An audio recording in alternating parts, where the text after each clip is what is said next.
Well, good evening, everyone.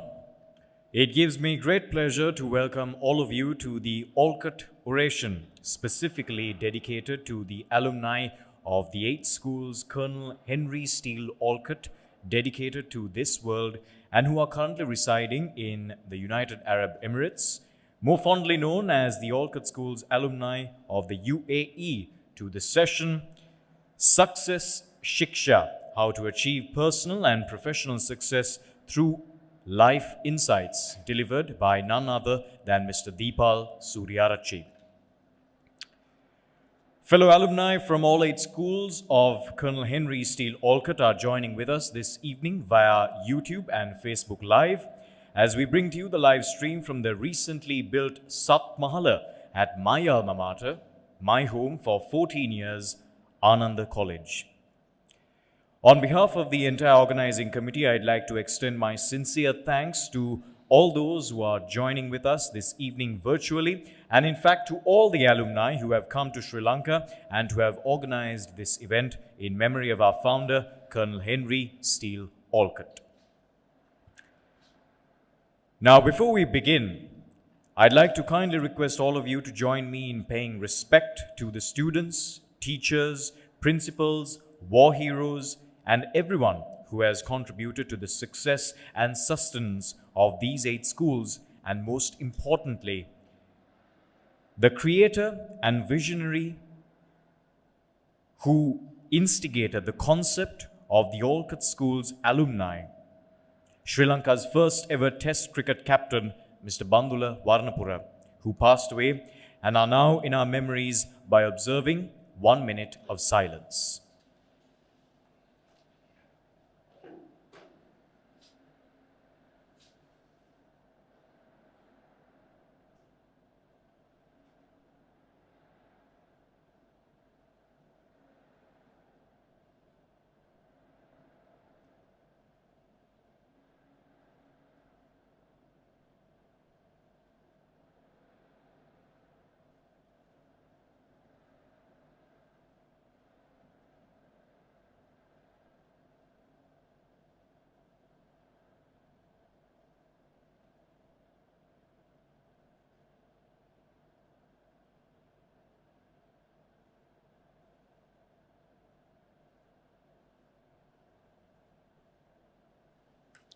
Thank you, everyone.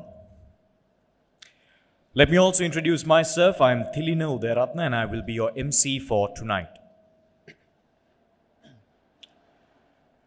I would also like to formally welcome and recognize the presence of our orator and chief guest for this evening, distinguished Old Anandian, Mr. Deepal Sooriyaarachchi, Justice of the Supreme Court, who is in fact not here with us, and in remembrance, Mr. Yasantha Kodagoda, Executive President of the OBA, who is not here with us, recognizing the presence, Mr. Bimal Vijay Singha, President of the Colonel Henry Steele Olcott Memorial Sports Foundation, Mr. Rohan Somavansa, Vice President, Mr. Salinda Disanayaka, Secretary, Mr. Upali Jayasekara, other members of its executive committee, members of the Olcott Schools alumni in the UAE, other alumni from Ananda, Dharmapala, Dharmashoka, Dharmaraja, Mahinda, Malyadeva, Nalanda, and Rahula, together with all our viewers joining in through the live stream from the UAE and any part of the world.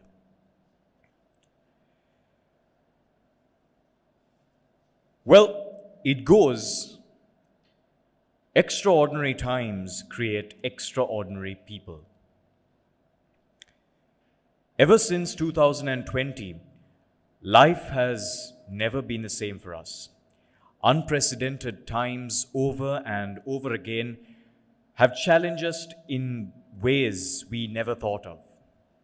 Not just in Sri Lanka, but the world over has faced perhaps some of the most tumultuous and turbulent times ever. If I'm to draw a parallel between what's happening now and to a perilous time before all this, before these 8 schools, our country, the then Ceylon, was subject to continuous periods of colonization. Ceylonese back then had to endure the lifestyle changes of the Portuguese, the Dutch, and the British. Yet, we persevered, we endured. But the beauty of our history, and something that all of us can learn from all of everything that has happened, is that sometimes it only takes one single effort, one timely step, and perhaps even one person to make a difference. This piece of advice, I can say, is timeless.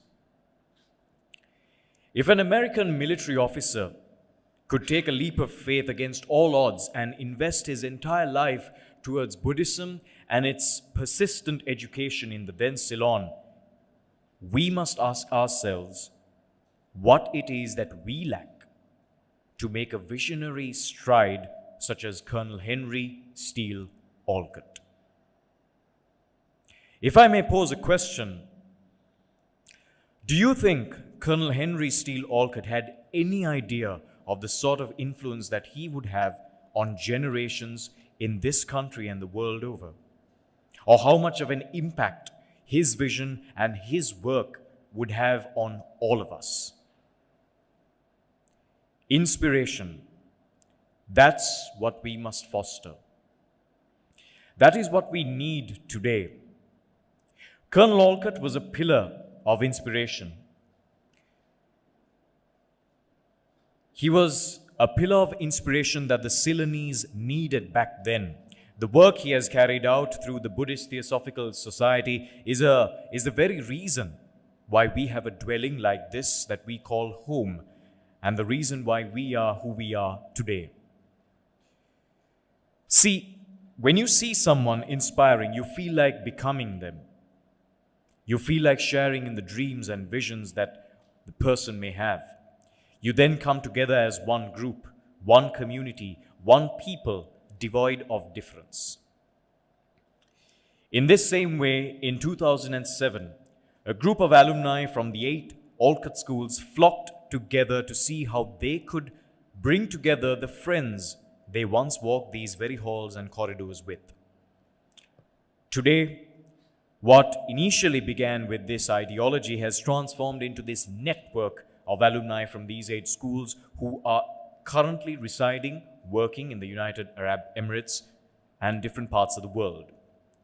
This is a testament to the camaraderie that is embedded in all of us. This is exactly why now more than ever, we need people to come together. We need each other to secure a better future for our children and our children's children to prosper. When we come together, when we believe in each other, we begin to believe, create belief, and belief in turn creates hope. Hope makes way for courage. And it's that courage, ladies and gentlemen, to do what is necessary that creates a brighter and better tomorrow. We learn from our past, our memories, our people who have inspired us like Colonel Henry Steele Olcott, so that we could offer the next generation better lives, lives that are much more different to ours. That's what sustains the circle of life. Inspiration, belief, hope, and courage. On that note, ladies and gentlemen, once again, I'd like to extend a very warm welcome to all of you. Thank you for joining us online as well.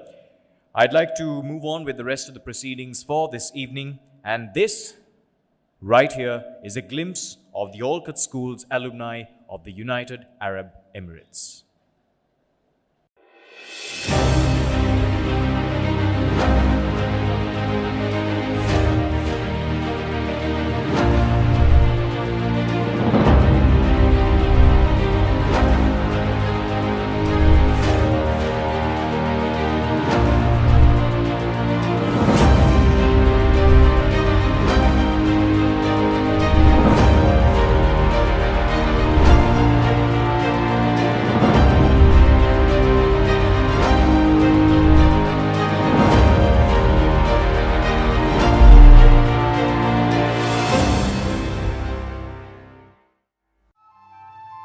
1880 වසරේ මැයි 17 වන දින දකුණුලක අගනුවර ගාලපුරවර නැවතොටින් අසිරිමත් සිරිලකට ගොඩබට මේ සිරිමතානන් අපේ ගෞරවාන්විත පියාණන්ය.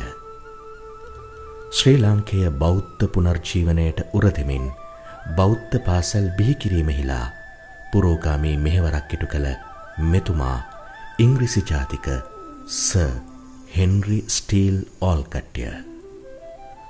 ශ්‍රී ලාංකේය අනන්‍යතාවයට ගරු කරන බෞද්ධ චින්තනයට අනුගත වන සාරධර්ම පෙර යහපත් මනසකින් හෙබි සැබෑ ශ්‍රී ලාංකේය දරු පරපුරක් බිහි කිරීමෙහිලා අරමුණු පෙරදැරිව මෙතුමා විසින්ගත් මේ ඓතිහාසික තීරණය ඉතිහාසයේ සදා නොමකින සලකුණකි සන්දිස්ථානයකි.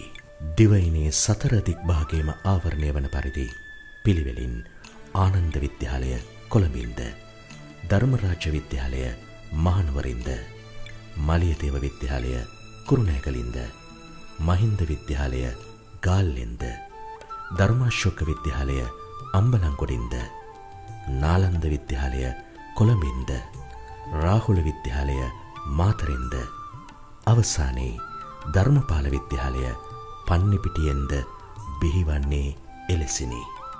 උපන් බිමට ණය නැති දූපතුන් ලෙස ජීවත් වන්නට ඇවැසි ශක්තියද ධෛර්යයද සමගින් නිසි කලට නිසි ලෙසට අවැසි උපරිමයෙන් සිප් සතර ගැන්වූ ගෞරවනීය පාසල් මවුනට සේම අපට ජීවය දුන් සදාදරණීය පියාණන් වන සර් හෙන්රි ස්ටීල් ඕල්කට් ශ්‍රී නාමයට අප මෙසේ හිස නමා ගෞරව කරන්නෙමු. 2007 වසරේදී සුහද ක්‍රිකට් තරඟාවලියක මුහුණුවරකින් එක්සත් අරාබි එමිරාත්යේ ඕල්කට් විදුහල් ආදි සිසුන් ප්‍රථම වරට මුණ ගැහෙනවා.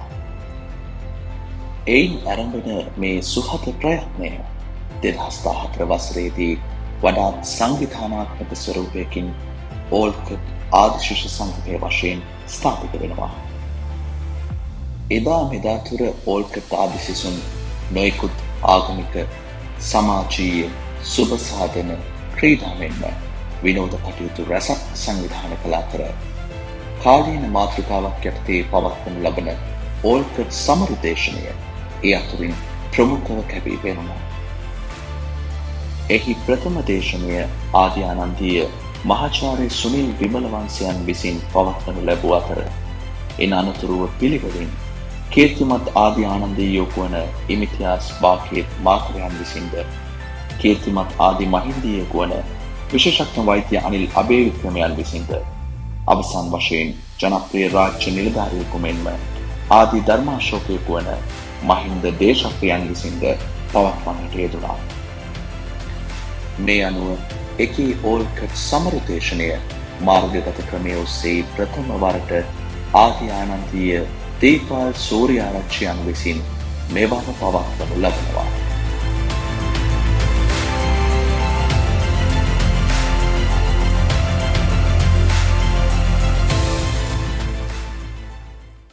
Well, that was a glimpse into what the Olcott School's alumni are currently engaged with, the Olcott Schools that are currently in motion and organizing this Olcott Oration during a time such as this for all the Olcott Schools alumni in the UAE is a testament of what we have in store for you, especially with Mr.Deepal Sooriyaarachchi here with us as the orator for this evening. With that being said, I would now like to invite Mr. Shiran Pereira to introduce to you the orator for this evening's Olcott Oration. Mr. Pereira is an old Anandian. He's an engineer by profession and serves as a board director at Siyapatha Finance, Sampath IT and Matrix Private Limited. Please welcome Mr. Shiran Pereira.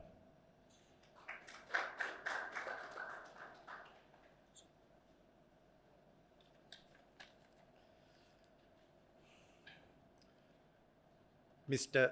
Deepal Sooriyaarachchi, orator of today's event, Mr. Ruwan Kahante, President Olcott Schools Alumni, UAE, and the distinguished guests representing Olcott Schools. It's an honor and a privilege to introduce Mr. Deepal Sooriyaarachchi, orator of the Olcott Oration UAE 2022.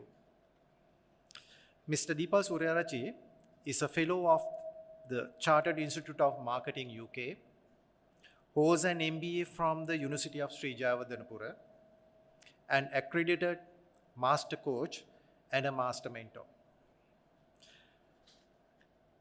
Before embarking on full-time consultancy work, he was the managing director of Aviva NDB Insurance PLC, now known as AIA Insurance. During his tenure, he had received extensive management training and exposure both in locally and overseas, including National University of Singapore, Asian Institute of Management, and Stanford Business School, USA. Currently, Deepal serves as the non-executive independent director of AIA Insurance Lanka Limited, Pan Asian Power PLC, Canley Cable PLC, Prime Land Residencies PLC, Postgraduate Institute of Management PIM, University of Sri Jayewardenepura, and Siapatha Finance PLC, where I am privileged to work with him. He is also a consulting partner of Results-Based Leadership Institute USA.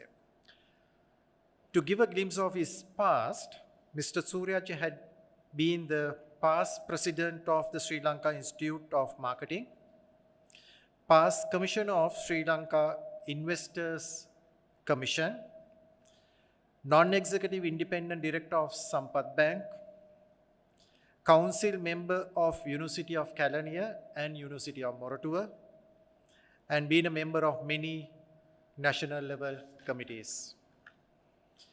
During his efforts in taking corporate management principles and best practices across the country, Mr. Sooriyaarachchi pioneered the dissemination of modern management thoughts in simple Sinhala language through his numerous publications and electronic media.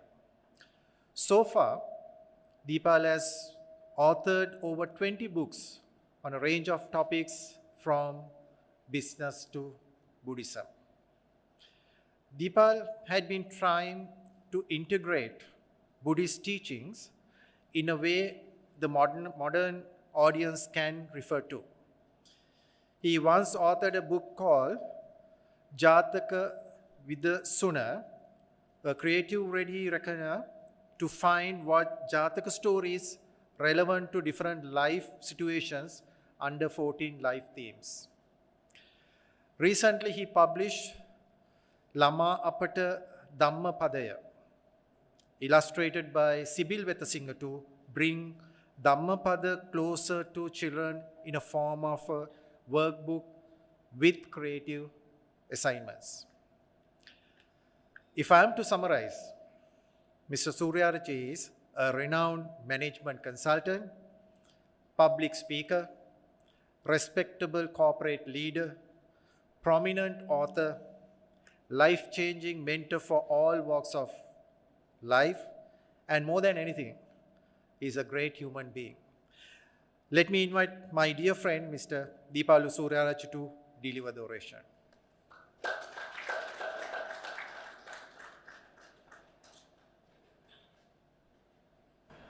Hi, Bohan, and good evening and good morning to some, I think, those who are connecting in different places.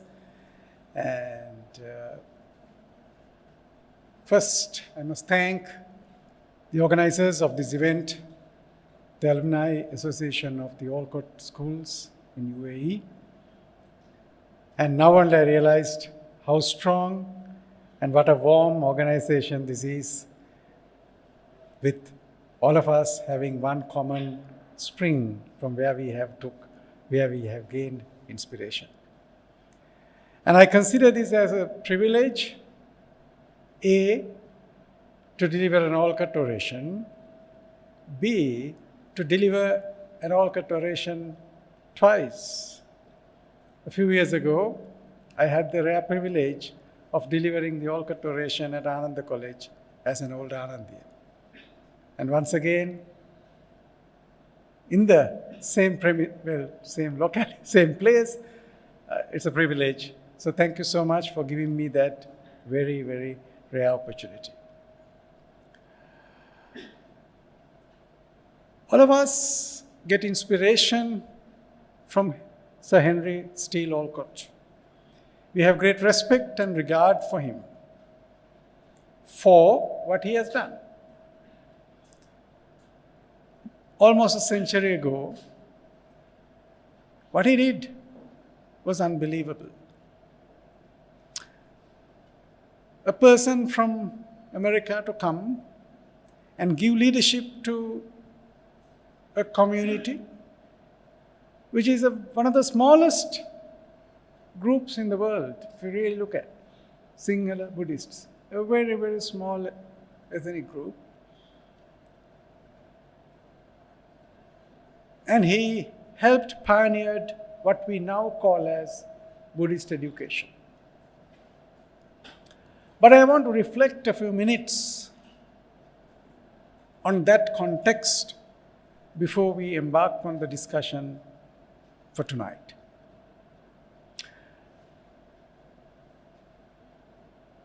The colonial masters used education as one of their strategies to colonize the natives.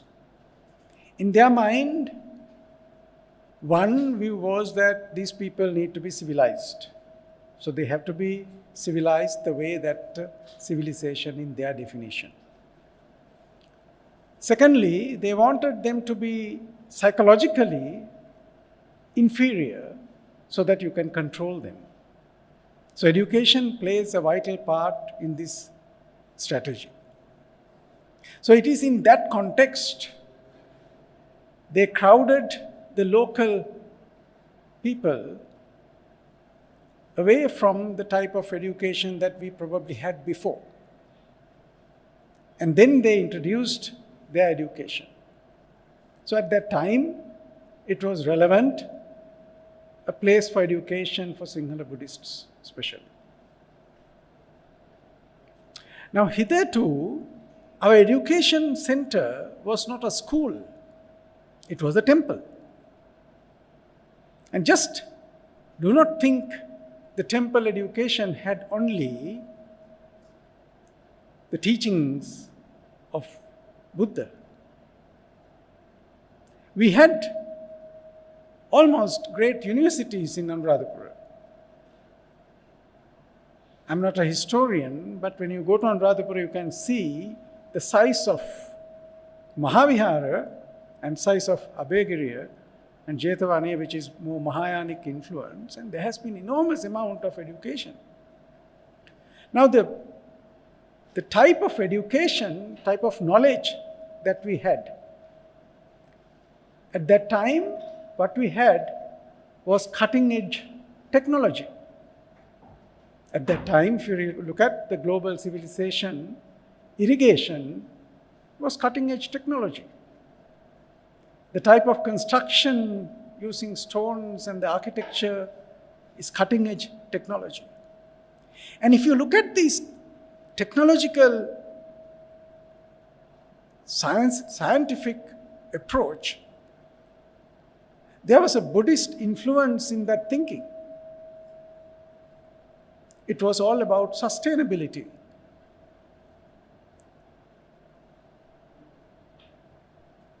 In homocentric religions, the approach you take is different to theocentric religions, which are more Abrahamic. In those religions, what is taught is the man is a creation of the God, and for man to use, the world is created. So you have put as the master of the universe. So the world is at your command. You can use it. Whereas the philosophies in the East, we consider we are all made from the same four elements, Satramaha Bhuta, Apo, Tejo, Vayo, Patavi. So there is no difference between us at certain levels. So that's why we say sabbe satta bhavantu sukhitatta, not sabbe manussa bhavantu sukhitatta. So all beings. So this was the influence in our technology and our teachings. If you take our Vapi technology, Vapi culture, you can't call it a tank. Tank is like what you get now in your house. It's a tank. A Vaver is a total ecosystem. And they are still providing service to mankind even after thousands of years. So what more examples for sustainability? So when you look at that, don't you feel that what we call Buddhist education is today providing the education recommended by the Ministry of Education through its syllabus in a kind of a Buddhist atmosphere? This was my question, even in my Olcott Oration, questioning, is this Buddhist education? I have been thinking about it for a while, and my approach today is to take you through an example of how this can be integrated into life than a subject. Now, all of us learn Buddhism as a subject because it's a compulsory subject to get through at all levels. And after that, it's forgotten because anything you learn for an exam, you forget after the exam. So, what Buddhist education is that? I'm not saying there isn't an element of values and things like that, but we missed the bigger opportunity of influencing science, technology, and other fields of education with the universal wisdom that is brought through Buddhism. I think that is what the next phase of Buddhist education should move into. What is now is not sustainable. So, in that search, I developed this concept called success SIKSHA, which is not typically suitable for an oration like today's, but I thought I must share something that has relevance and that can be used in life. So the inspiration to this was two incidents that moved me. There was a friend of mine, an old Anandian. He was very successful business person living in USA. And he ran a very big business operation. A long story short, his only son got severely depressed. And then he couldn't handle that. He died suddenly. Now, a man who was very successful financially, economically, he used to live in one of the most expensive places in USA, Beverly Hills. So you can imagine how successful he must have been. So he was very successful, but he couldn't handle his own life, and stress took his life away. Second incident, when I was traveling in a car in USA, child wants to buy a pair of Nike shoes, explain to him it is advantageous to buy some shares of the company more than shoes. So this also made me think, we are not doing things like this. So these two incidents are the ones that gave me inspiration to conceptualize what I'm going to share with you today. So what do you mean by success? It's a question we need to ask. Otherwise, what happens is we get influenced and we think that is success, and then you discover maybe it's not what I really should be looking.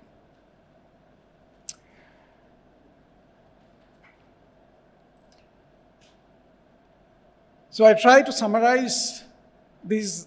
I think it's a topic that can be deliberated over a couple of days if I really want to try. But I've tried to give you a glimpse of what I've been thinking. So therefore, my argument is the first step is you need to define what success means to you, not to somebody else, because it's about your life. And if you do not have that definition, then of course you will be subject to influence by various others. So once you define what success means to you, the next step, I think, is clarify the purpose of your life. So those are both interlinked. Why am I doing this? Then I want to introduce what I call success blockers. With all good intentions, sometimes we don't achieve what we want to. And if you ask honestly, more than external reasons, there are some inner reasons.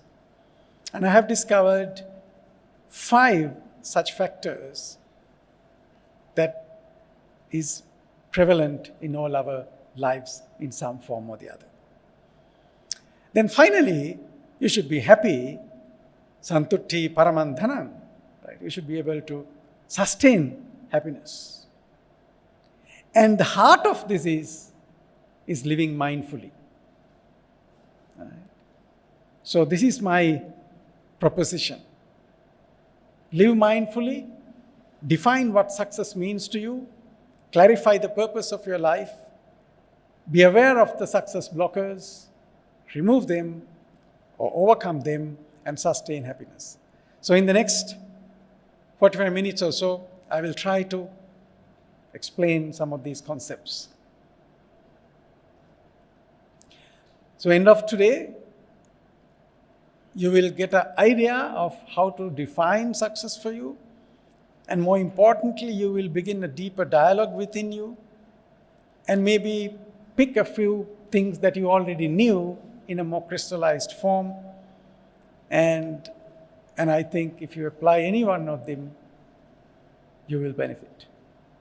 So the first step is mindfulness, which is very commonly discussed today, practiced little. So, in order to introduce the concept of mindfulness, why don't we look at some aspects of our mind? It's a big topic, but let's take a simple example. I'm sure all of us had this experience as a child. A dog chased us and we got scared. Why did we get scared? Was it because of the dog or the thought that the dog would bite me? So it's not the dog that created the fear, it is the thought that created the fear. And our mind is very good, not only in creating fear, it's also good in creating all manner of beautiful things. So we are very good film directors. Even while listening to you or pretending to listening to me, your mind can be developing stories. Some are horror stories, some are, fascinating stories, anything. But animals do not have this ability of bringing the past into the present and process it and project it into the future. They don't have that. You have seen sometimes on Animal Planet and that kind of video channels, deer being chased by a tiger.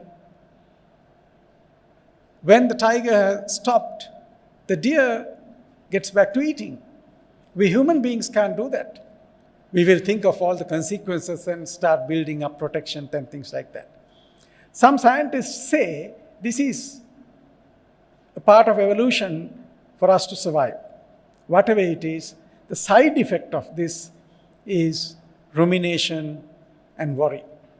You worry about what has happened and you bring it to this moment and it is very real. You get all the experiences of that negative thing in this moment. That's what we call worry. And you project the present into the future which is anxiety. But none of them are real. Although we depend on our memory a lot, it's a very, very poor friend. You try to recall what happened this morning. So much is forgotten already.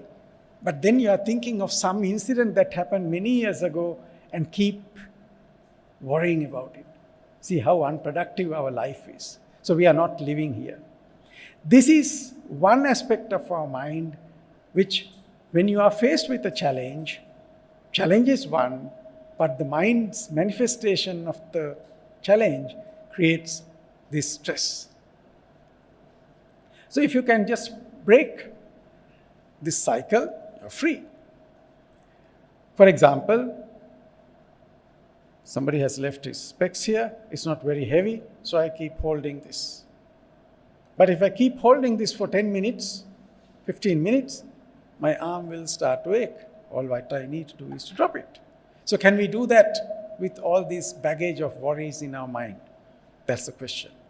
Fortunately, you can, because our mind works in a very simple mechanism, just like a chip. One thought at a time.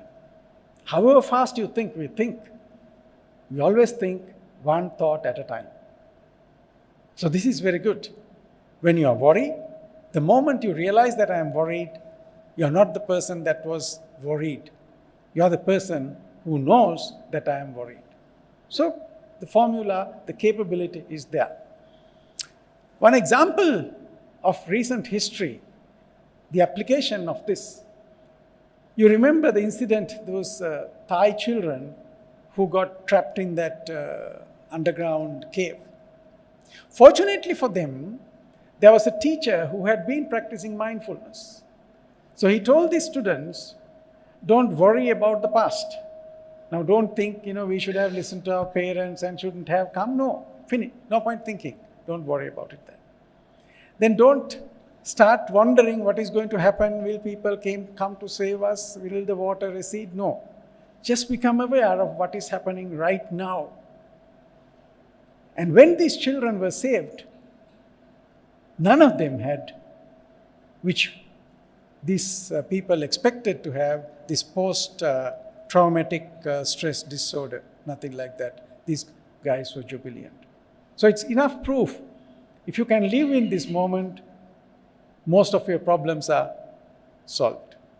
So what you need to do is bring back your mind to the present moment and observe things without getting involved. Now this is the problem. Even if you bring your mind to the present moment, you get involved with things. Like and dislike is our working model. So mindfulness is a skill. That's why we call it kusalata. It's not about a knowledge.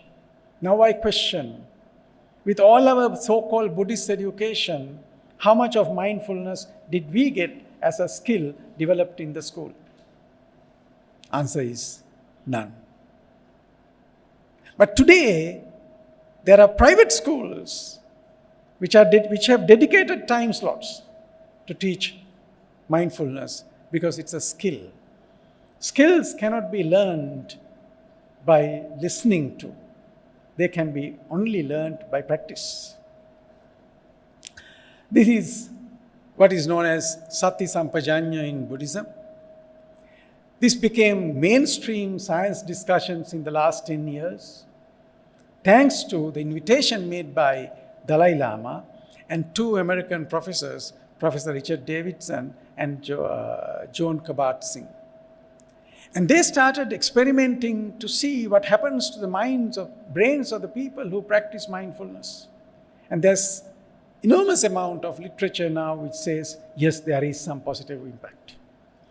As a result, they have declared now there are these number of mental conditions which can be prevented or can be treated with practice of mindfulness.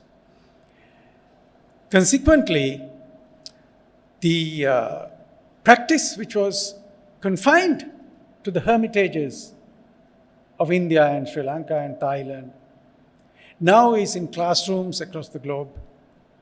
in hospitals and medical centers in most countries. For example, this is accepted medical procedure now for long-term, these traumatic people, pain management. And then in maximum security prisons, officers and boardrooms, and even in England, they passed a law, act saying mindful nation. And they wanted to introduce mindfulness into education, healthcare, prisons, and one other area, 4 areas, because they found that the benefits of this is economically beneficial for the country. So these are some of the books that are available, right? So if it is a skill, shall we try to practice this for a few minutes just to get a glimpse of it, right? I invite you, wherever you are, to sit comfortably with your back erect and both your feet on the ground, right? And just close your eyes for a few seconds and see whether you are sitting comfortably. And adjust your body in such a way that you can sit comfortably for a few minutes.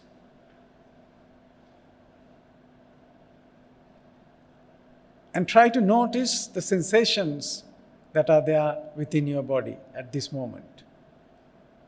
Because those are the only real sensations you can experience at this moment.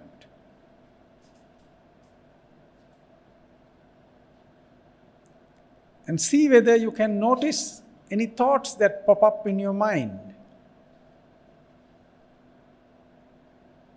And if that thought has nothing to do with this moment, simply tell, not now.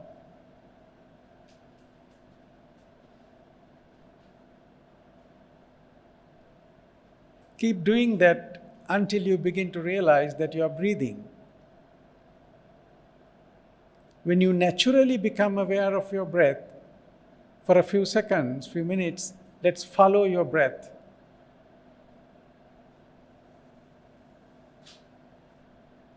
And while doing that, if another thought pops up, just notice it and let go and come back to the breath.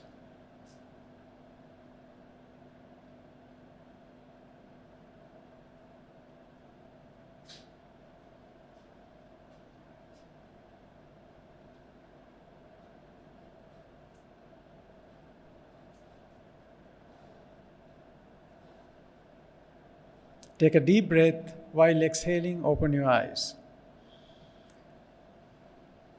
I try to fast forward something that should be done in about 20-30 minutes. But the trick is, when you try to observe your breath, suddenly a thought will pop up. And then you notice, I'm thinking, if you can let go of that and watch the breath again, it's a fascinating game. And in that silence, there's a lot of insights that you will gain. What a fascinating discovery. So try to integrate it with your life. Brushing your teeth is a very good exercise, 3 minutes per day. And see whether you can do that while doing that brush. And see whether you can do only brushing your teeth. That's enough. So you have got 3 minutes of mindfulness practice. And volunteer to do some work at home, which are routine, and see whether you can do only that. Bring your mind back. These are simple techniques which is needed to practice in deeper, right? Bring your mind to the present moment. Then what happens? And gradually you begin to notice your intentions. Most of the time we don't know why we do things. So when this process continues, you will have more insights about yourself. We try to understand what is happening in the world. We spend so much time to learn that. We spend all our lives learning about outside things, isn't it? Now some of us, we have lived most of our life, very little left. And what did we learn mostly? About outside. Now, at least now let's focus and see, who am I? So it's a great discovery. So that's the first step, which is heart of everything. So the second thing is defining success. Some people say success is getting what you want and wanting what you get. Is it exactly the same, isn't it? Right? Worth questioning, eh? Right? I will not describe the slide. But when we look back our lives, don't you feel the excitement is over once you have achieved? Then you want something else. There's something terrible wrong about it, isn't it? And you wanted to buy the latest car and you bought it. Then a few days later, again, that excitement is over. So is it what we should be looking at achievement? Just a question, no? Whatever we get. So our perception about success is influenced by a number of factors.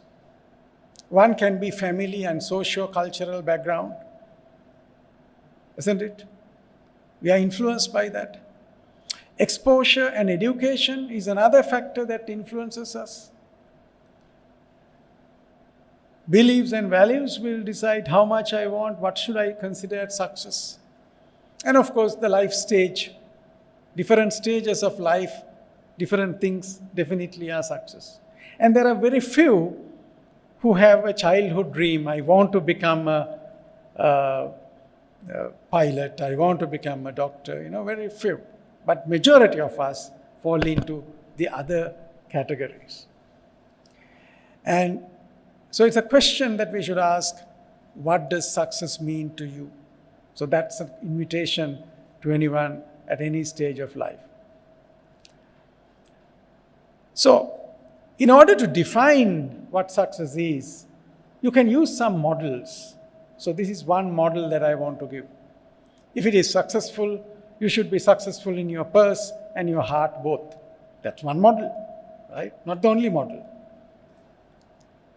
So in order to define, if you take that as a path, successful financially, successful emotionally, then of course there are 4 things that you need to look. First, sense of abundance. Atha kiyana hangima. Athi nemei. Atha. Second is, have what you need and enjoy what you have. Haka. Because some people may have, but they cannot enjoy, right? And thirdly, joy of being debt-free. Now see, as a nation, how we are suffering because of debt, right? And finally, guilt-free living. Consciousness that I have lived a good life. A lot of truth in that. You can have a good night's sleep. So that's one structure, few dimensions. So if you take that athaki and hangima, the feeling of abundance, I think some of you might remember this video went viral during COVID time. When the village, organized bags of dry rations, this old lady said, "You are giving it free? No. I also must contribute." And she had 300 rupees tied onto her cheete and he removed it, the gatte, and gave. So you think she is poor? Same thing happened incidentally in India. A Tamil Nadu woman, an old woman, pensioner, 90% of her pension she gave to the COVID fund. Now these are not rich people. That's a sense of abundance. I have, the feeling. So there's 2 different things, right? You can have, but sense of abundance is different. If a situation of no more wishes, that famous story of 3 children, once asked, if I give you a wish, what? Mata varayak labenawana? I will ask for, now of course it should be 65 billion, but $1 billion. We need about $65 billion if there's a wish, right? Second boy said, I will ask for 2 wishes. With the first wish, I will get $1 billion, and with the second wish, I ask for 2 wishes. So I can keep on asking. Third boy said, if I want a wish, I would say, I will not need any more. I'm quite happy. Can I have that feeling with that wish? Who is the richest? Then we were told the story of the dead rat. We just thought there was a man who had a dead rat and he sold this and became a rich person. And we forget the lesson. The lesson is learn to appreciate what we have. See, what we are in today is because we haven't appreciated what we have as a country. The story we thought, right, okay, if you have small something, you can grow. That's only one aspect of that story. So the second aspect is enjoying what you have, right? Now, what you have is where we marketers make you think that if you don't buy what we sell, your life will be miserable. At fault, but it's up to you. We say, buyer beware, right? And so this is a question. Right? What do we really need? Warren Buffett had said, if you buy things you do not need, soon you will have to sell things you need. And we are living that today as a country. So, we are seeing some lights in this. So what do you have? Your financial assets, your physical assets, intellectual assets, your network, social assets, like what you have, alumni is a fantastic asset. And your capability assets. So joy of being free from debt is another feeling. So when people talk of expenses is a result of our choices. Our choices is a result of our lifestyle. Our lifestyle is a result of our values and beliefs. So if we want to change expenses, we have to change our values and beliefs. Even as a nation, this is where we need to change. Otherwise, we will never achieve that. So you can't control expenses without touching the root cause. And we have been seeing this in every Vesak, ekena bhoge bunjeya dvihikam mampayoje. But we only look at it only from the financial context. What about investing in you, investing in the person, capability? That's also investment. Can you see that we are missing a lot of things? I'm just making you question some of these things that we could have done. And if we had been practicing that, ekena bhoge bunjeya, we would be living with the second formula, not with the first one. Income minus expenses equals savings is what people try to do. But all those people who are economically successful, they have income minus savings is what they have used. And more importantly, understand the difference between price and value. Everything can have a price, but the value is different. So these are concepts that needs if you want to live a, economically successful life. Then what about guilt-free living, right? Moral integrity, right livelihood. And in this context, once again I want to highlight some of our own value systems. Just remember this story alone. When Buddha visited Kimbulwat for the first time, King Suddhodana told Yasodhara, who was upstairs, look, your husband, now he is a Buddha, he has come home. You better come down and see him. She didn't come down. She said, I have been a faithful woman ever since he went out for this house. If that is true, he should come here, not I go there. And Buddha went up to her room. What was this teaching? The power of integrity. And our entire literature is on Satyakriya, basing on acts of truth. Entire Ratana Sutra. How does every stanza end? Etena Satchavajjena. May the power of truth of this word bring blessings to you. This is the Eastern concept. Right? So we have been given very high benchmarks to aspire to. But we have been told these as stories only. Right? What more, Women's Day? This is, I think, the women's final, highest level of achievement. And as Abdul Kalam says, no matter what is the environment around you, it is always possible to maintain your brand of integrity. In this, I remember a very interesting movie that I once saw, Hacksaw Ridge, where they feature a true story of this man, an American Christian boy. He doesn't believe in killing. So he said, I cannot touch a gun. Nevertheless, he wanted to contribute to the war effort of the nation. So he went. And in this Hacksaw Ridge battle alone, he saved 75 people. But he never got trained to kill. So even at the risk of his life, he was willing to stick to his principles. Now that is guilt-free living. Then the next point that I want to do is mindfulness as a base. Defining success is a bigger dialogue, but I just gave you some pointers.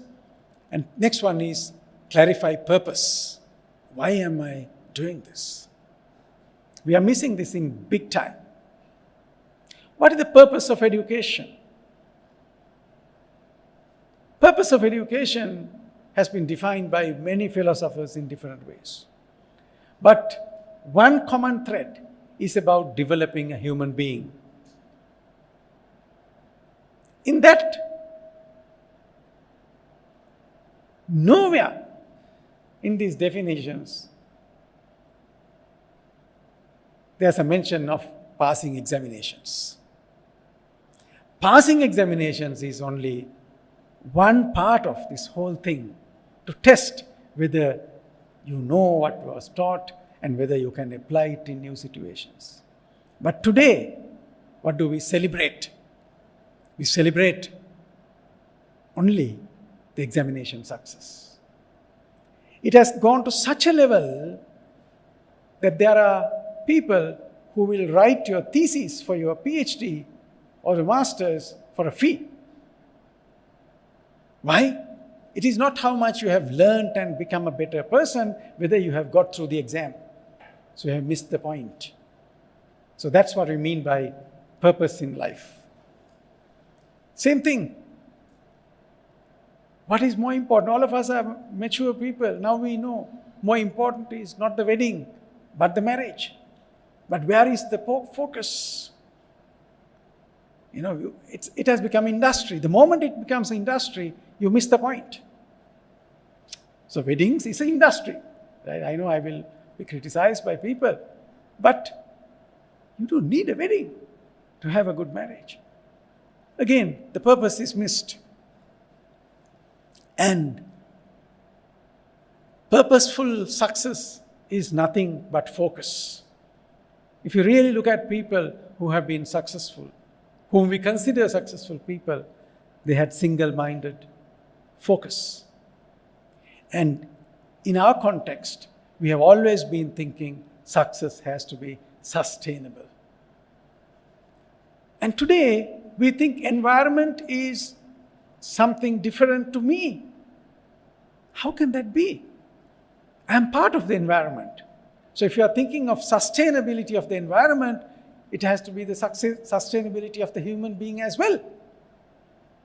That was our model. And that's why we say our life is shaped by our mind. Mano Pubbangama. So in doing so, it's very important to set visions. The visions are far bigger than goals. And we have missed a lot of points in here as well. You probably would like to see this statue, and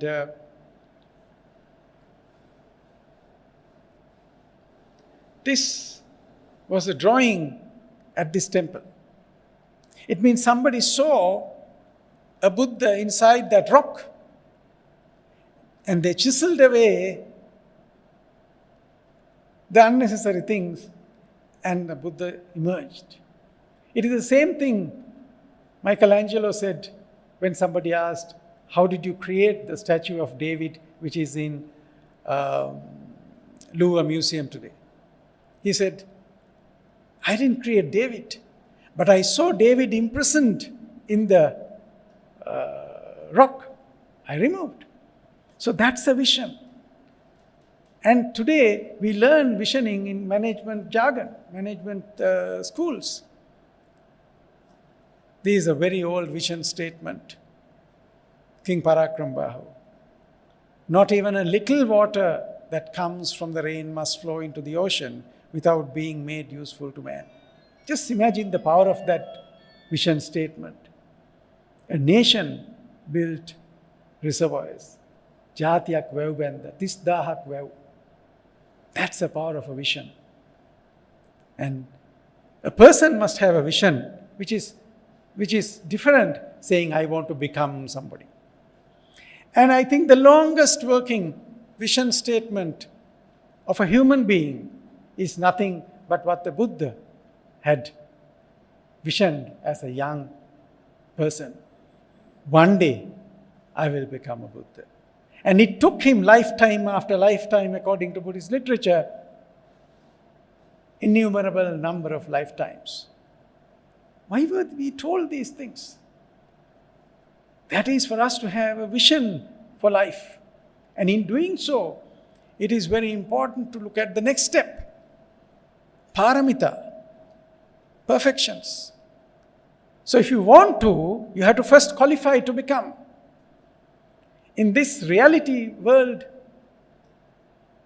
we are not focusing about being a suitable person, but we want the position. And we are missing a lot in life. So if you ask any Sri Lankan parent who aspire their children to become doctors, which picture is where you want your son to be, obviously they will say picture A. But if you give a child a vision, right? When I ask in audiences, why do parents want their children to become doctors? Unfortunately in Sri Lanka, the first response, financially good. Second, respectable job. Third, fourth, sometimes they say maybe when we grow old, they will look after us. Somewhere, fifth, sixth point, somebody says, what about curing diseases, treating people? You see, you miss the purpose. Now, if you give a child a vision, be somebody who will cure people, who will alleviate suffering as a vision against saying, son, you must become a doctor, look at the options. You have MBBS, okay, you fail that, you go to Ayurveda, then you go to, if you fail that, you do another alternative medicine, or you do just BSc and become a scientist and discover medicine, then cure people. Or you learn psychology, or become an engineer. And most engineering, actually doctors depend a lot on engineering products. That's why Maratua, they have a song saying, "Me dostara varun vitarada matu buduvanne," and he says, So you can become an engineer, but with the same vision. Or you can become an ICT engineer and still contribute to curing people, easing suffering, which is happening right now. Or you learn management and go and manage a hospital. Or you become an entrepreneur and start a hospital. So there are so many opportunities if you give a bigger vision. And look at this child, when she was diagnosed with a rare heart disease, and when she was told you have only 3 months to live, she started finding a solution for that problem. And today, she has invented a thing called Oxivia, which will measure her vital signs, and because of lack of time, I will not show the video, it is available. And that's gaining a vision. So somebody can define your vision in a very narrow way, your own personal life success, or expand it to the family, or expand it to the community, or even to the nation, to the mankind. It is up to you, right? Nobody can tell, you must have a vision just like Gandhi. All of us can't be Gandhi and Mandela and all that. We can be our universe. But I think as much as organizations, nations can have visions, individuals and families also can have a vision. Once you develop the vision, there is a strategy to go there, and in that little goals are the ones that we now sometimes miss as objectives. Becoming a doctor is part of a goal. The strategy is, they're going to the medical college. So visualize what really want, success for your life and as a purpose. And in that, the other discussion is happiness. The Western paradigm suggests happiness as something that you pursue. It means it is not here, it is somewhere there. But our paradigm has been completely different. This is a very, very important thing. Now, if all of us waited till our retirement to enjoy life, we are lucky because we are living. If you can't live, then finish, no? This is something that I discovered, this concept. අපිට සිරිපාදේ අපි සිරිපාදට යන්නේ සිරිපාද වඳින්න යන්නේ සිරිපතුල වඳින්න. ඒතර පරමාර්ථය වඳින්න. හැබැයි වඳින්න තියෙන ગાත දෙකයි අපි දන්න හැටියට. මං හෙව්වා දැන් යනකොට කොච්චර කවි තියෙනවද? I came across a book which has 600 plus තුන්සරණේ කවි. දැන් කල්පනා කරා දැන් වඳින්න නම් යන්නේ අඩු ගානේ ગાත 10ක්වත් තියෙන්න බෑ එතන ගිහින් නැවතිලා වඳින්න. ඔච්චර දුර ගිහින්. එහෙම එකක් නෑ. හැබැයි යන ගමන් කියන්න මෙච්චර කවි තියෙනවා. පස්සේ මම කල්පනා කරා අපි වෙන මොනවටද කවි හදලා තියෙන්නේ? පැල් කවි, කරත්ත කවි, නිලුම් කවි, බඹර කවි, පතල් කවි, පාරු කවි. ඒ කියන්නේ අපි කරපු හැම වැඩේටම අපි කවි හැදුවා. ඇයි? අපිට ගෙන්නුවේ කොහමද? පාළුව කාන්සිය මහන්සිය මගේ අරගන්න කවි කිව්වා. But you look at what they have been singing, they are very philosophical kavi. It's not පාළුව මහන්සිය අරින්න. Because they knew enjoying the journey is more important than the destination. It's a completely different paradigm. It's a completely different paradigm. We have completely forgotten that paradigm, and we also have embraced pursuing happiness. We think I will be happy when you have a sentence. Recently on Japanese NHK television, I saw a program. And there was this man who is making these bamboo, the weaving baskets. So he asked, how long you have been doing this? He said, 40 years. 40 years making the same thing? Yes. So don't you get bored? He looked at and said, what do you mean by bored? Doing the same thing? No. They may look the same, but every one is a masterpiece. That's the paradigm we were. This is what I'm saying. We have missed a lot of things. And me khang hendi ni me tin, right? Me khang hendi. Now, do you have to do so much of art for a khang hand? Right? Your small finger can do that job, no? So this is because you enjoy the journey, right? So that's a kind of concept that you need to develop when you are developing the purpose of life. So the next challenge is, okay, we have all these things, but why don't we achieve what we set out to achieve? For easiness of memory, I have coined this term called RAPID. First one is restlessness and worry, rumination. Keep thinking about the same thing. Then your mind is not here. You are not focused, right? Which we discussed before. Next one is aversion, dislike. Now, since you sat on this chair, how many times did you change your posture? because the previous arrangement was not comfortable. That was a very minor level of aversion. And when you increase it, the same thought, intensity is very high, that's the one that is capable of killing yourself or somebody else. So aversion is a major distraction in our lives. So getting annoyed is a punishment you give to other people's foolishness. And this is a disease.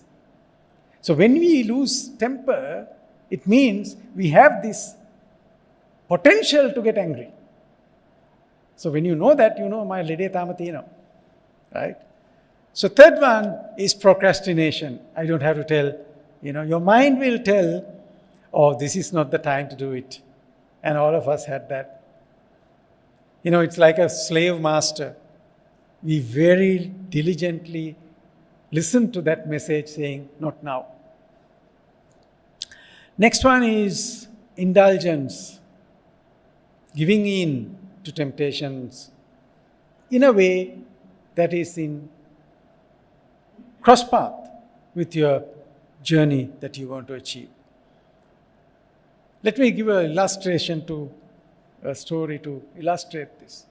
Once they were interviewing a very beautiful professional model and asked the question, what is your favorite food?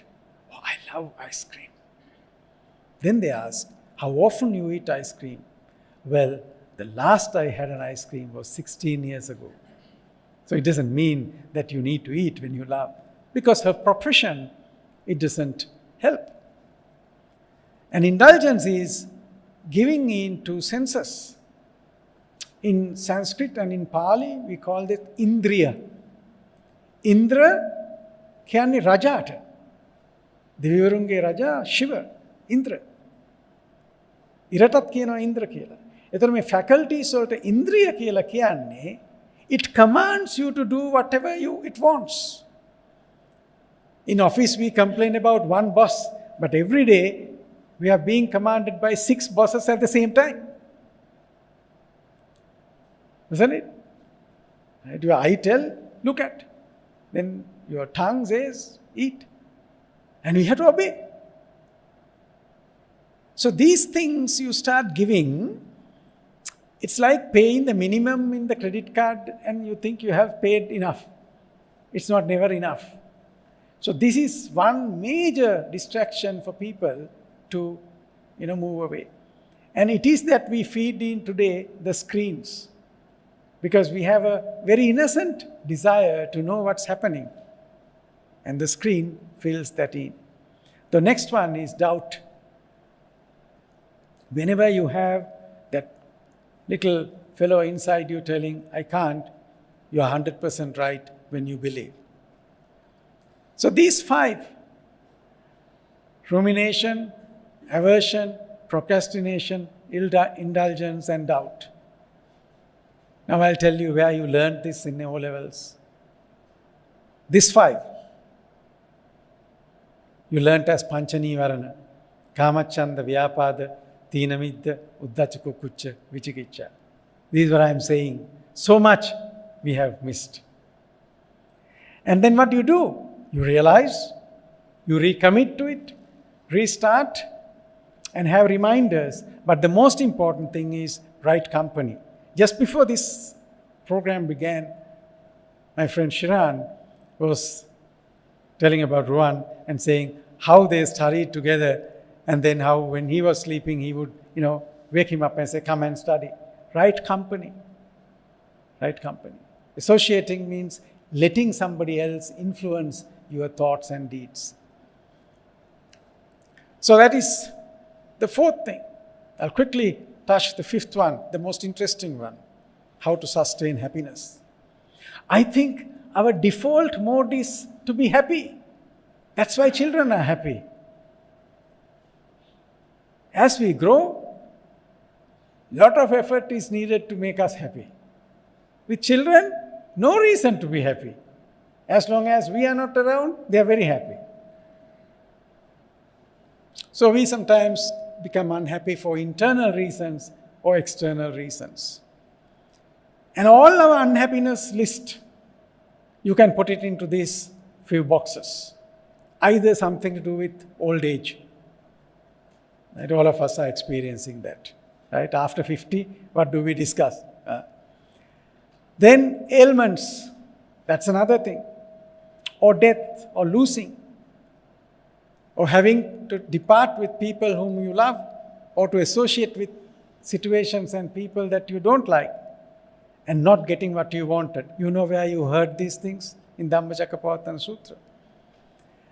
Very simply, we assume that we have authority over certain things in the world, and we try to control which you cannot control. That's where the suffering starts. And if you look at your day, and if you look at your week, you can say it is like a yo-yo. Some moments you are happy, some moments you are not happy. So never, it's not permanent.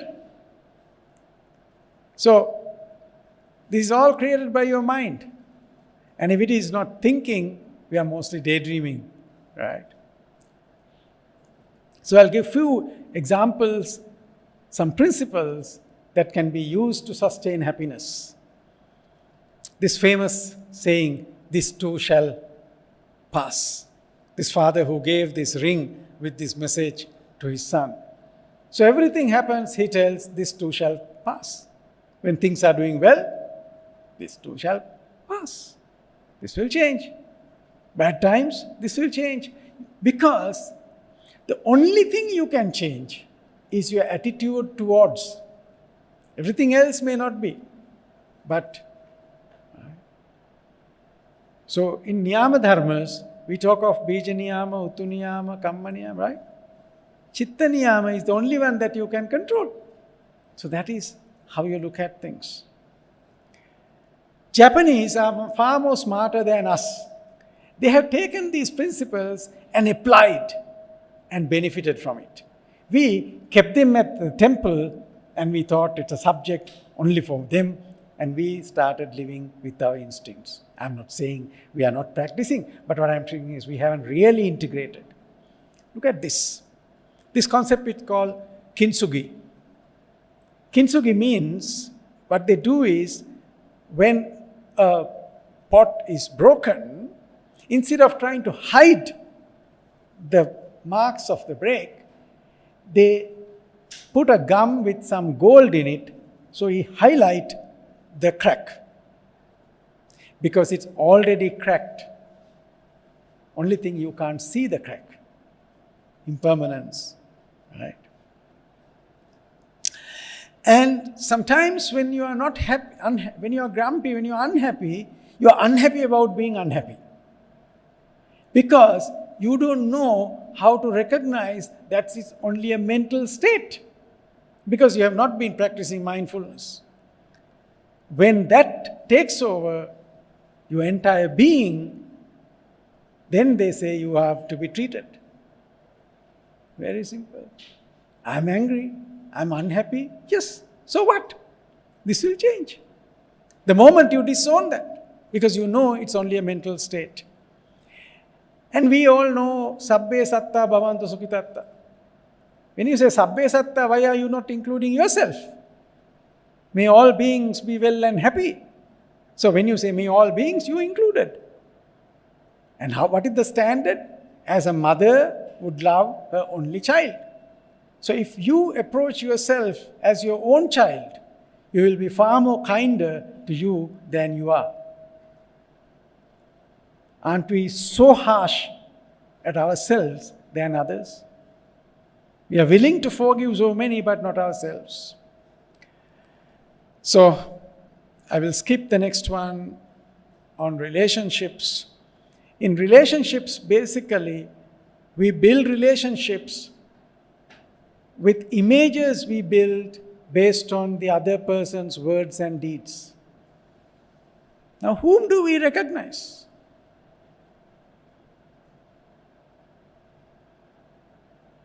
Now, he said he knows me. Which Deepal do you know? Dhammika also knows me. Which Deepal he knows? Isn't it? So it's an image through which you are recognizing me. You have a certain mental image about me. You have a mental image about the other person. That's why in relationships, right, we use them as transactional relationships even when we say love. We say, I will love you as long as you live according to my preconceived notion of who you should be. It's a commercial transaction. Right? As long as you meet my KPIs, I love you. So then what is the difference between your relationship with your subordinate in the office and your loved one? If that is the basis. So we are creating reasons to be unhappy because we can be hurt only from our own thoughts. Nobody else can hurt us. And in that, there was a life-changing example that I learned one day from a sutra. Just look at that little hole made by a hoof of an animal. And if a person is crossing a jungle and there is no place to drink water, this is the only place, the only amount of water he would even go on his knees and drink that water, Buddha says. Similarly, in another person, try to find at least a little bit of good instead of focusing on the bad. How much good we can see even in the worst person. One day I gave a talk in the prison, Valikada. And at the end of it, a guy gave me a pen made with coconut shells. It was so good. I mean, if you keep it next to a dark colored cross pen, you will not identify the difference. When I talked to him, he had killed 4 people. So did I meet a killer, murderer, or a beautiful craftsperson? He was a murderer only when he was murdering. Now he is a nice person. So basically what we do is we acknowledge the mistakes, forgive, learn, and move forward. I will not go into detail in this. Again, look at the Japanese concept of ichigo ichie. One life, one meeting. This may be the last time I meet you. Possible. I may not be able to finish this talk. I can be drop dead. If that is my attitude, I will give my 100% to this moment. And they say when they meet another person, this is the attitude they have. One life, one meeting. Give 100%. Because you are the most important person. This is the most important task. And this is the most important time. Entire philosophy is from where. Then it's important to understand, in this whole world of networking, there are some people who will want to know you for what you are. Then there will be very few who will really associate for who you are. If you don't know this difference, you will be very lonely one day. And these are the 3 things that is needed for a lovely relationship to give you happiness. Samvada, to be Sangvedi, and to have communication, commitment of time and communication. And there's a very interesting Chinese letter. In Chinese, to say listen, the word is ting. To write the word ting, there's these pictures. So this part represents ear. This is the mind. This is heart. This is undivided attention. This is eyes to see. So how much are we using? We say kat paswa hinda. Right? And then finally I want to propose that happiness is a skill. It's not something that happens to you because of the others. The skill has 4 parts. මේ 4 තියෙන්නේ මෙතන මේ වරල්ලේ කනත්ත ගාව බෝගහගා වටේ ගහලා තියෙනවා මෙත්තා කරුණා මුදිතා උපේක්ෂා, but it's not for there, right? Love without attachment, so much space, compassion, but this is what is least practiced. Mudita, unselfish joy. Rejoice at the success of the other. And upekka, ability to look at things at a distance, not to get ruffled. So these four, we have been told so many times, no? But it is never integrated to the extent that is needed. You don't need any other formula to be happy if you try to integrate these four. And when you see you're part of the rest of the universe, when you see the cloud in the leaf, and when you can see the cloud in the leaf, you have begun to see that we are part of the universe, part of all of us. Then you will be always happy. So in summing up, what I wanted to propose was, and while listening, you would have realized all these things you learned at different places, but not integrated. And this is all from the teachings of Buddha. These are not my words. But you realize, this is, now I propose, this is the kind of thing that you need to do. And if you want to do this, you need at least 3-4 days work, serious work, if somebody want to get transformed. So what can you do? අපේ සංස්කෘතියේ වැඩියෙන්ම වටින සතා ඇතා. ඇතුන්ගෙනුත් වැඩියෙන්ම වටින්නේ ගෞරවයට පාත්‍ර වෙන්නේ මාලිගාවේ කරඬුව ගෙනියන ඇතා. නමුත් අපේ ඉතිහාස කොහේවත් අහලා තියෙනවද? ඇත් පැටියෙක් කල්පනා කරනවා කවදා හරි ලොකු වෙලා මම මාලිගාවේ ඇතා වෙනවා කියලා. එහෙම වෙන්න ඇත්තුන්ට බෑ. මිනිස්සුන්ට විතරයි පුළුවන්. කොටා දින ඇතෙක්ද පෙරහැර යන ඇතෙක්ද කියන එක තීරණය කරගන්න පුළුවන් අපිට විතරයි. That's the beauty of human beings. So the question we must ask is, how will the world be different after I leave this place? Thanks to Colonel Henry Steele Olcott, hundreds of thousands of lives have got changed. And I think this 1 hour of contemplation, I think should be a veneration to Colonel Olcott. May today be the first day of the rest of your life. Ayubowan, and thank you.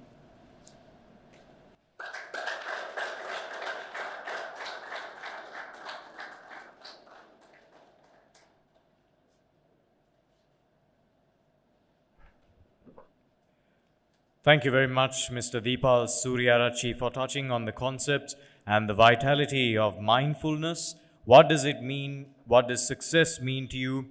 Guilt-free living. Price is not equal to value. Success equals focus. And finally, happiness is a skill. Thank you very much for that very insightful session, Mr. Sooriyaarachchi, for joining with us this evening. It's a pleasure to have you with us. And I would like to ask Mr. Deepal Sooriyaarachchi to come up front, as we have a special small token of appreciation to be given to you. And I would like to invite Mr. Ruwan Kahanten to present Mr. Sooriyaarachchi with this special token of gratitude for sparing the time and being here with us, and for that very inspiring session based on the insights of life and how to achieve success. Ladies and gentlemen, Mr. Deepal Sooriyaarachchi.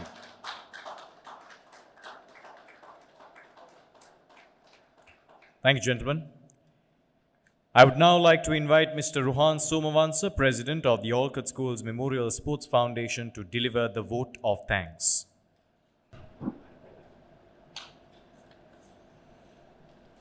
I want to all of you. Indeed, it is a great pleasure and honor for me to be in here and propose a vote of thanks for this great initiative organized by the alumni of the Olcott Schools in UAE. Thank you very much, President of the alumni, Mr. Ruwan Kahante, for your contribution for this. And also, I would like to mention following personalities and the organization. If I not mention their names and I will not able to fulfill my duties as a vote of thanks. First, I would like to thank Mr. Deepal Sooriyaarachchi for very much insightful presentation. So I have been one of the members regularly participating his events, this nature. So thank you. Today is very special. Today one is very special. And principal of the Ananda College and president of the Ananda OBA, Mr. Bimal Vijay, though both are not here, arrange this place and organize everything. So all the viewers around the globe, today this is for the many countries, and some countries this time is a morning and some countries this is a night time. And members of the Olcott schools, alumni in UAE, and also members of the Henry Steele Olcott Schools Foundation, all Anandian engineer, Mr. Shiran Pereira, and for done all the arrangements and the coordination for this great event.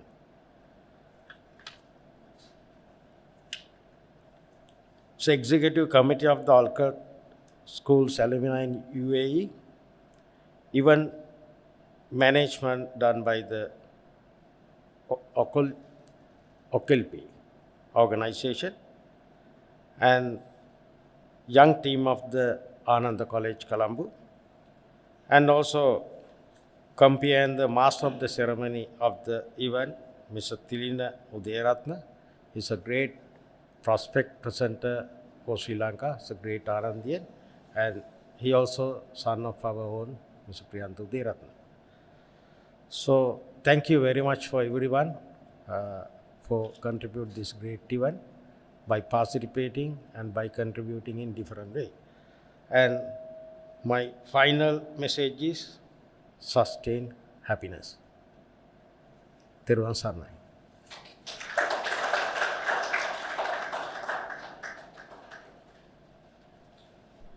Thank you very much, Mr. Somwansa.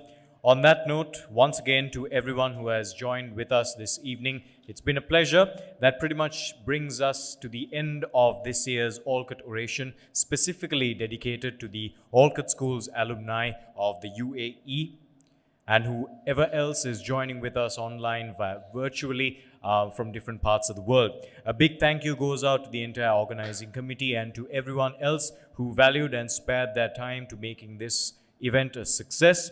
On that note, I'd like to remind all of you that we have food and beverages laid out for you just after the event. So do join us and indulge yourselves for some array of food and beverages. But most importantly, I would like to extend a very warm thank you to Mr. Deepal Sooriyaarachchi for once again sparing the time and being here with us to deliver the Olcott Oration, and to also the organizing committee, including Mr. Juan Kahanten and Mr. Shiran Pereira, for actually giving me the chance and opportunity to be a part of something grand as this and to have given me the chance to compare this evening. It's been a pleasure, and to have come back to my home, my school, for 14 years.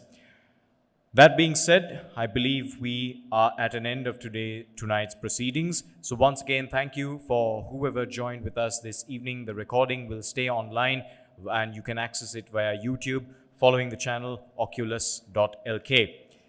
Thank you very much once again to everyone. We will be taking a photograph of the entire forum over here once we are done with the event.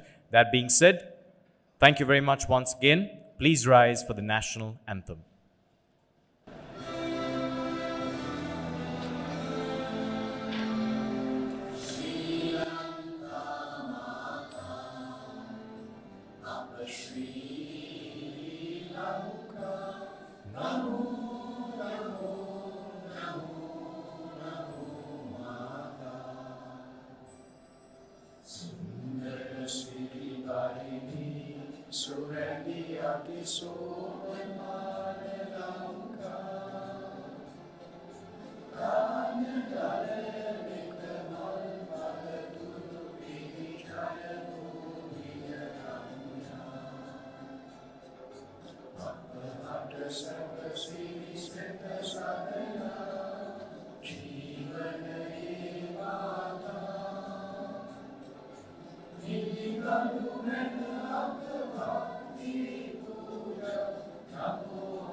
Thanks again, everyone, and enjoy the rest of the night.